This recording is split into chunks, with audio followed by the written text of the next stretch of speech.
que dans ma vie, en gros, j'ai été bien étudié 25 ans, j'ai suivi d'autres cours. Là. J'ai fait mon certificat d'enseignement collégial, mon MBA. J'ai travaillé 25 ans. Là, je me suis dit, il faut que je fasse 50 ans à ma retraite. Là, j'en ai déjà 25 de fait. Là. Ouais. Il m'en reste 25. Non, c'est ça. Puis moi, quand d'autres, on s'est mariés, on attendait un enfant. Moi, j'étudiais, ma blonde travaillait, après ça, on a un enfant. Mais dans le temps, la femme avait, tu sais, l'assurance chômage ne payait rien. Là. Quand tu t'arrêtais, t'arrêtais. Mm-hmm. Donc, tu vivais avec l'argent que tu avais ramassé. Fait que moi, ce que je faisais durant l'été, à ce moment-là, puis quand ma blonde travaillait, moi, je leur ai demandé de travailler toutes les nuits. Moi, je travaillais de nuit. OK. Fait qu'à ce moment-là, moi, quand j'avais le matin à la maison, ma blonde avait demandé à sa patronne, je pourrais-tu partir un petit peu plus tard, arriver un petit peu plus tard, ils n'ont pas voulu. Fait que mon petit frère venait chez nous, là, venir garder mon petit garçon. T'avais une demi-heure de temps. Puis ça, moi, j'arrivais. J'étais chanceux, on a un petit bébé tranquille. Il faisait à manger, je me couchais, il dormait. Tu sais, j'ai été chanceux, il n'y a pas de malaise, il n'y avait rien, tout le monde. Donc, c'est quand même des efforts qu'il faut fournir. Mm-hmm. Moi, il y a des congés, les fins de semaine, à ce moment-là, ma blonde est à la maison, mais moi, je vais autant travailler de nuit. Au moins, elle était là tout le temps. Ouais. Dans la vie, souvent, il y a des compromis à faire, puis il faut être prêt à aller faire les sacrifices. Ça fait des bons souvenirs. Si vous pourriez changer quelque chose, puis que vous vouliez que ça revienne comme avant, dans votre temps, qu'est-ce que vous ferez? Qu'est-ce que vous changeriez? Moi, je pense que je ne change rien.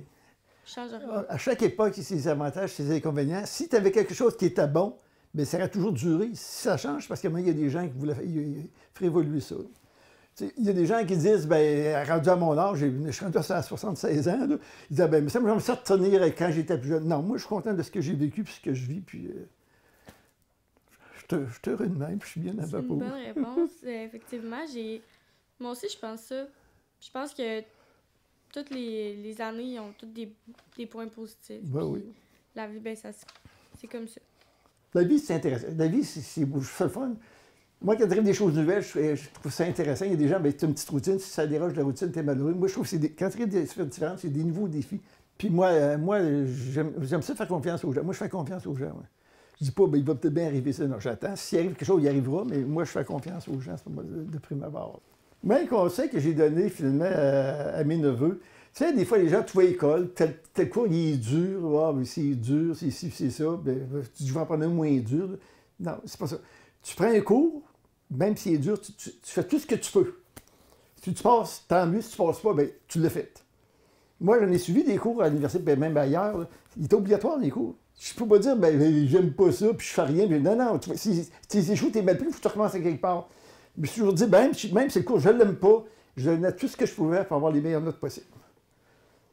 Puis moi, quand j'étudiais, avoir en bas de 90, j'étais malheureux. Là, fait que, je ne dis pas que j'en ai pas eu. Non, mais je faisais des efforts. J'étudiais. Puis moi, quand j'étudiais, je vous compte ça, quand j'étudiais, on était plusieurs dans la maison chez nous. Mes parents avaient une chambre. Puis dans un petit coin, finalement, mon père m'a mis une petite bibliothèque, il m'a mis une petite table. Parce que la table, je l'ai encore en boule. Puis moi, j'avais mes volumes, j'avais une petite étagère avec des volumes. Puis elle m'est arrivée à tout à l'heure, ma mère se couchait. Puis moi, j'ai continué à étudier. Je suis dans la chambre, finalement, ça marchait. J'avais pas de place. Nos maisons n'étaient pas grandes. À ce temps, chaque enfant une chambre, ou à peu près. Mais c'est de même. Quand j'avais plusieurs volumes, je n'étalais un peu partout à terre ou ailleurs, je les prenais. Mais c'était ça. Puis, ça ne m'a pas fait mourir. Regarde, je suis en bonne santé. Moi, je suis un privilégié, j'ai une très bonne partenaire, j'ai des bons enfants. Et en plus, j'ai une bonne santé. Je ne prends aucun médicament. Je n'ai pas de diabète, je n'ai pas d'hypertension, j'ai rien. Je suis vraiment privilégié. Puis moi, tous les jours, quand je me réveille, je regarde à ma gauche, ma femme couche à gauche, ma blonde Christiane, elle est là, puis je regarde, elle respire. On a encore une belle journée à passer ensemble. C'est vrai, pareil. Hein? Puis des fois, je me dis, on vit en santé, mais peut-être bien que, même si je ne crois pas en Dieu, je me dis, il faut croire que ma mission sur Terre n'est pas finie, il me laisse encore là. Ouais. Parce que ma blonde a les yeux, même si on est plus vieux, je la trouve toujours belle. C'est tout cute. Non. Puis moi, quand je remissaire, j'allais à Montréal, on allait dans les hôtels, le soir, ce que je faisais, j'écrivais à ma blonde. Quand je revenais à la cérémonie, je donnais une lettre. Mes lettres d'amour. Oui, c'est ça que je faisais.